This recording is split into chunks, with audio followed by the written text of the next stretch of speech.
Esto es, claro, una metáfora, pero una ilustración que no significa que Dios haya muerto, sino que nunca existió. Evidentemente, alguien que está en la imaginación de nuestros ancestros fue un cuento de hadas de hace mucho para explicar las plagas. También para explicar la pérdida de cultivos, enfermedades y desastres, lo que ahora le atribuimos a las bacterias, virus, desórdenes cromosómicos, placas tectónicas. En resumen, la ciencia y la razón han reemplazado la superstición. Y somos el resultado de todo eso. Y con su permiso, me gustaría evitar este debate sin sentido y saltar directo a la conclusión que todo estudiante debe saber. No hay Dios. Lo único que necesito de ustedes es que escriban en el papel que les acabo de dar 3 simples palabras. Dios está muerto. Y debajo su firma.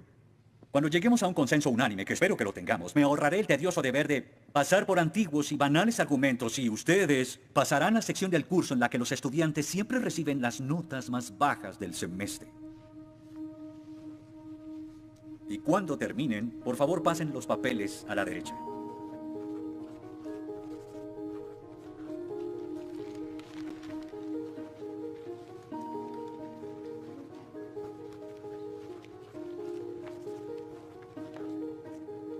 Gracias.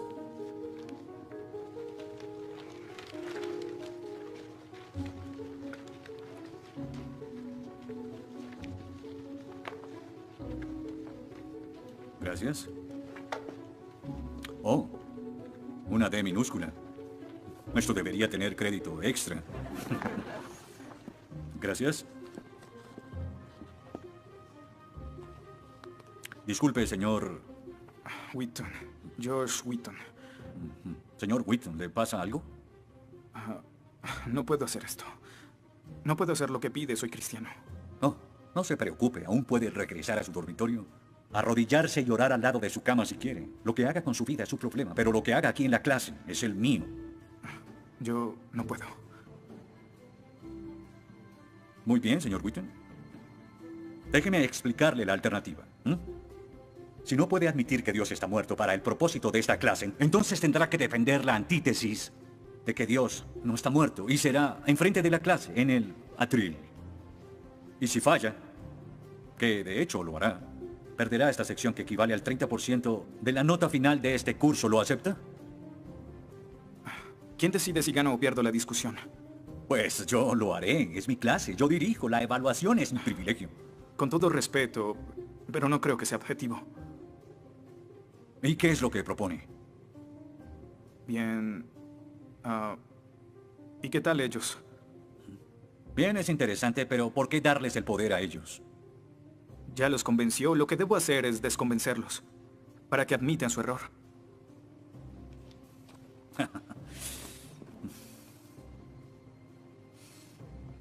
Bien.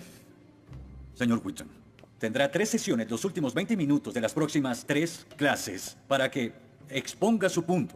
Le prometo que haré las menores interrupciones posibles.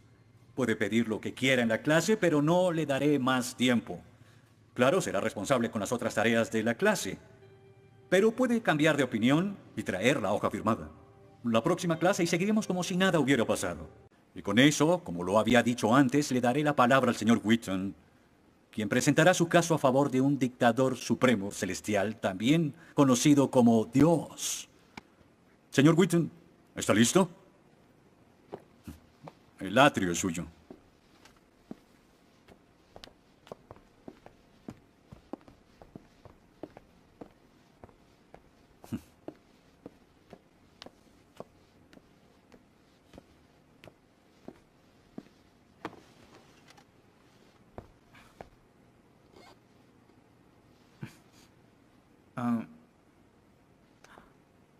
Los ateos dicen que nadie puede probar la existencia de Dios, y tienen razón.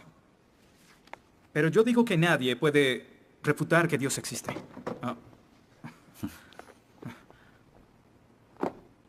Pero la única forma de debatir este asunto es observando la evidencia disponible. Y es lo que vamos a hacer. Pondremos a Dios en un juicio, con el profesor Radisson como fiscal y yo como el abogado defensor, y ustedes como el jurado.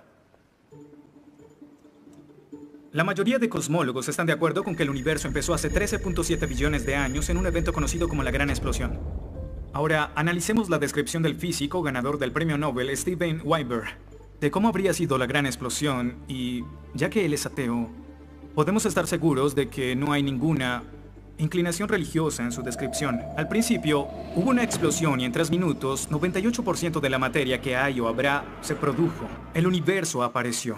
Por 2500 años, la mayoría de científicos estuvieron de acuerdo con Aristóteles, con la idea de que el universo siempre ha existido sin inicio o final. Pero la Biblia no está de acuerdo. En 1920, el astrónomo belga Georges Lemaitre, teísta, que de hecho... ¿Qué es un teísta? Un teísta es alguien que cree en la existencia de Dios. Dijo que todo el universo saltó a la existencia en un billonésimo de segundo. De la nada, en un inimaginable destello de luz. Así es como esperaría que el universo respondiera si Dios hubiera dado la instrucción en Génesis 1:3 que exista la luz. En otras palabras, el origen del universo apareció como se esperaría después de leer Génesis y por 2500 años.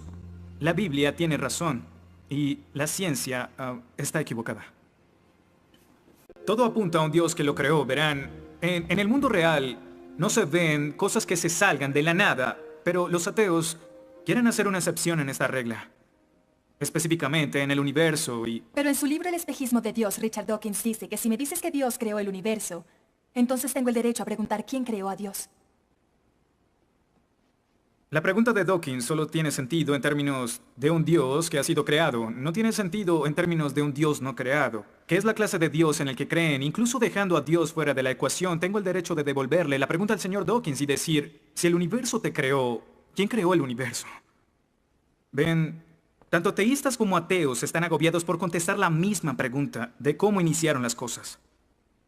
Lo que espero que entiendan de esto es que no hay que cometer suicidio intelectual para creer en un creador tras la creación, y en la medida que descarten a Dios, se verán obligados a encontrar una increíble explicación de cómo las cosas iniciaron. Me imagino que estás satisfecho con tu presentación. Veo que astutamente evadiste el hecho de que Stephen Hawking, el científico más famoso del mundo y no es teísta, recientemente estuvo a favor de un universo autodiseñado. No lo evadí, Simplemente no lo sabías.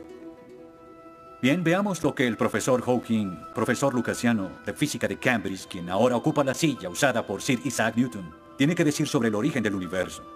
Y cito, ya que hay una ley como la gravedad, el universo puede y se creará de la nada.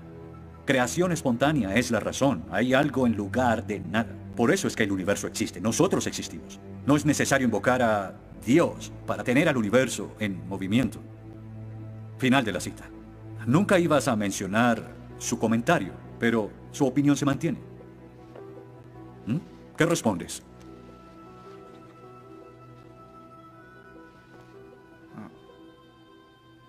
No sé. ¿No sabes? Pinché el globo de todo tu argumento con un solo alfiler y... ¿Tú no lo sabes? Oh. Señor, me gustaría decirle que tengo la respuesta perfecta, pero no quebranta mi fe. Oh, ok. Así que el más grande cerebro científico de toda la historia dice que Dios no es necesario, pero un estudiante de primer semestre dice, oh, sí lo es. Wow, ¿sabes? Va a ser una decisión muy difícil. Pues estaré pendiente la próxima semana. Se acabó la clase. Gracias a una ley como la gravedad, el universo puede y se creará de la nada. Y para ser honesto, no sabía cómo refutarlo. Después de todo, es cierto que Hawking es un genio. Pero el profesor John Lennox, quien enseña matemáticas y filosofía, ha demostrado que no hay ni uno, ni dos, sino 3 errores de lógica en esa simple frase y se reduce a un razonamiento circular. Hawking básicamente está diciendo que el universo existe porque necesitaba existir, y como el universo necesitaba existir, se creó a sí mismo. Es como si les dijera que la carne enlatada es la mejor que haya existido porque en toda la historia no hay comida que sea mejor. Quizá me vean extraño y les digo que nunca he probado nada más. Y tienen razón, lo estoy ratificando. Pero cuando Hawking afirma que el universo se creó a sí mismo porque así debía ser, y luego dice que tiene una explicación de cómo y por qué fue creado, no reconocemos que está haciendo lo mismo. Pero así es. Continuando con Lennox, sandeces se quedan en sandeces, aunque sean dichas por un famoso científico. Y el público asuma que son declaraciones de la Este es ciencia. el tope de la arrogancia. ¿Me estás diciendo que tú, un estudiante, afirma que Stephen Hawking está mal? ¿No? Lo que digo es que John Lennox, profesor de matemáticas y filosofía, encontró que las razones del profesor Hawking son incorrectas. Y si no soporta mi desacuerdo con Hawking, le sugiero que vaya a la página 5 de su libro, en donde insiste en que la filosofía está muerta. Y si está tan seguro de la infalibilidad de Hawking y la filosofía realmente está muerta, entonces no hay necesidad de esta clase.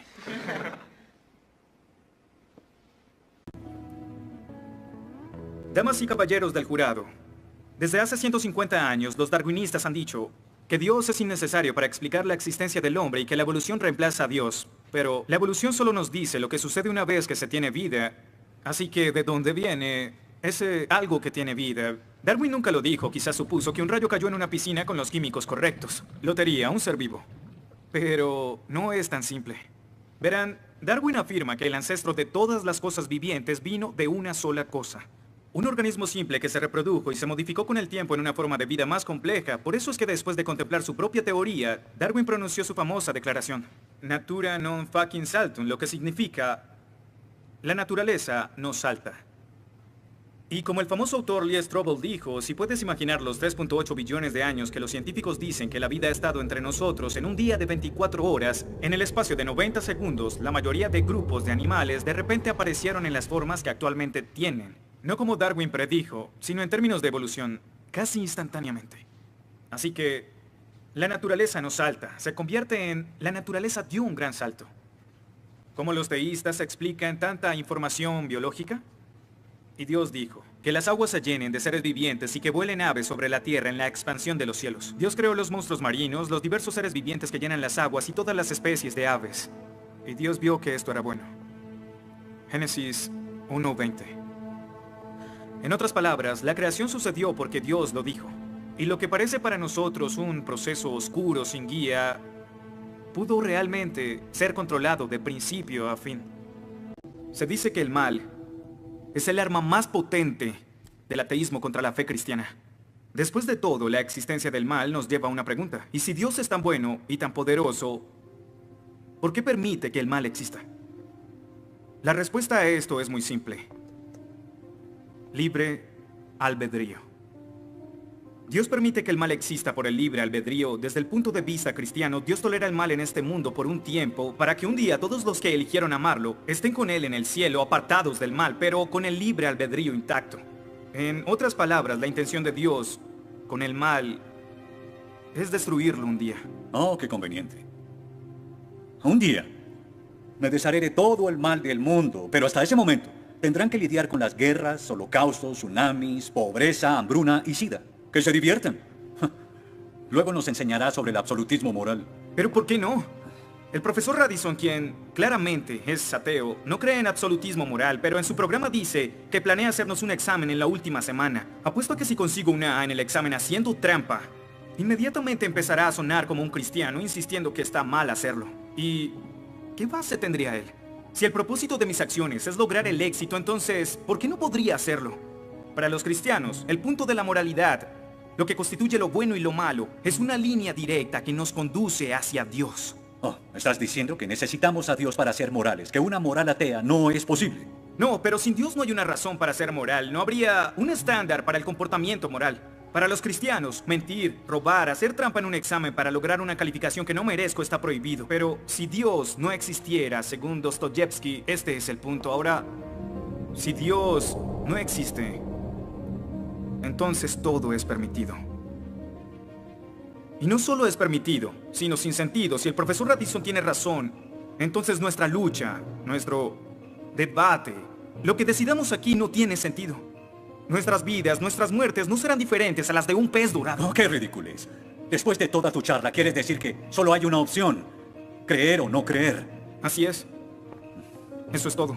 De eso se trata todo. La diferencia entre su posición y la mía es que usted les quitó su elección. Les exigió que eligieran la casilla marcada con no creo. Sí, porque quiero liberarlos. Porque la religión es como un virus mental que los padres han heredado a sus hijos. Y el cristianismo es el peor de todos. Lentamente se mete en tu vida cuando estás débil, enfermo o indefenso. ¿La religión es una enfermedad? Sí. Sí, infecta todo. Es la enemiga de la razón. ¿Razón? Profesor, usted dejó la razón hace mucho tiempo. Lo que nos está enseñando aquí no es filosofía, ni siquiera es ateísmo. Lo que nos está enseñando aquí es antiteísmo. No es suficiente. Necesita que todos no creamos como usted. ¿Por qué no admites la verdad? ¿Quieres enredarlos en tu primitiva superstición? Lo que quiero es que tomen su propia decisión. Eso es lo que Dios No quiere. sabes cuánto voy a disfrutar reprobándote. Pero ¿a quién realmente quiere reprobar, profesor? ¿A mí? ¿O a Dios?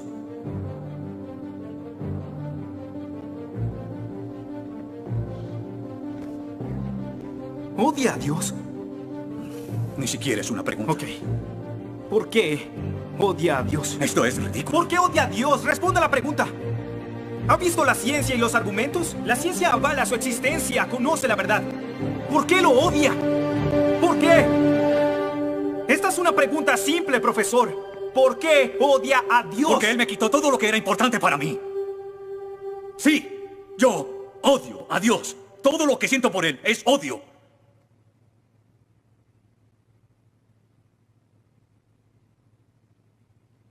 ¿Cómo puede odiar a Dios si no existe?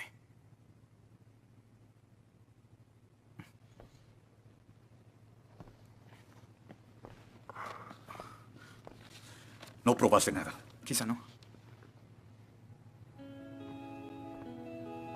Ellos deben elegir.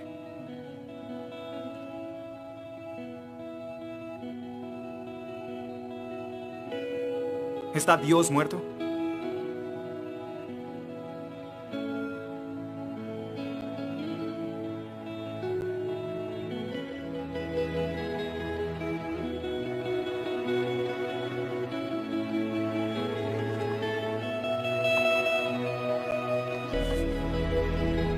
Dios no está muerto. Dios no está muerto. Dios no está muerto. Dios no está muerto. Dios no está muerto. Dios no está muerto. Dios no está muerto. Dios no está muerto. Dios no está muerto.